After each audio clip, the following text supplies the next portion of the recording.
আমি বলতে চাই যে এস এম ফরহাদকে যে ছাত্রদল তো হল দখল করেনি, বরং ছাত্রলীগের বেশে দীর্ঘদিন তারা 5ই আগস্টের পূর্বে হলগুলোতে ছিল।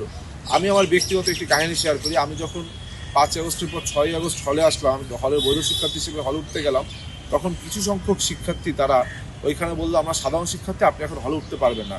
আমি তাদেরকে আমার হলের বৈধ আইডি কার্ড দেখালাম যে আমি কেন উঠতে পারবো না। তারা বলছে যে আপনার হলের বৈধ আইডি কার্ড আছে ঠিকই, কিন্তু উঠতে হলে আপনাকে এখন আবার নতুন করে অ্যাপ্লিকেশন করতে হবে, ভাইবা দিতে হবে, তারপর উঠতে হবে। আমি তাদেরকে প্রশ্ন ছুড়ে দিলাম।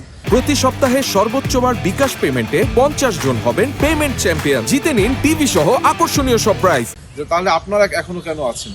তারা বলছে যে আমরা তো আগে থেকেই ছিলাম। তো আমি বললাম যে আপনারা আগে থেকে ছিলেন, সেই সময় তো ছাত্রলীগের আনুকূল্যে সকলকে থাকতে হয়েছে। এখন তো নতুন বাংলাদেশ, এখন তাহলে আমার তো ওই সময় থাকার রাইটস ছিল, তারা আমাকে থাকতে দেয়নি। তাহলে আপনারা কেন থাকবেন? আপনারা নতুন করে অ্যাপ্লিকেশন করেন। তখন তারা বললো না, আমরা সাধারণ শিক্ষার্থী, এটা আমাদের সিদ্ধান্ত। তখন আমি ভেবেছিলাম যে নতুন বাংলাদেশ, ঠিক আছে, শিক্ষার্থীদের মতামতকে প্রাধান্য দেওয়া উচিত। আমি কিন্তু আবার নতুন করে অ্যাপ্লিকেশন করে ভাইবা দিয়ে আমার প্রায় 3 মাস লেগেছিল হলে উঠতে। পরবর্তীতে হলে ওঠার 2 মাস পেরোতে দেখলাম যারা সেদিন সাধারণ শিক্ষার্থীর বেশে কথা বলেছিল, তারাই এই ডাকসু নির্বাচনের শিবিরের বিভিন্ন প্রার্থীরা ফিরে এসেছে।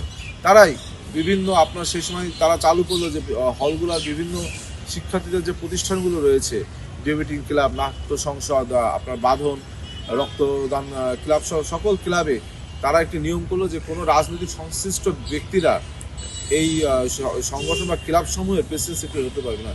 কিন্তু আমরা দেখলাম যে তারাই সেখানে প্রেসিডেন্ট সেক্রেটারি হলো, এবং প্রেসিডেন্ট সেক্রেটারি হওয়ার পর তারাই আত্মপ্রকাশ করলো, তারাই শিবিরের সকল মিছিল মিটিং আছে।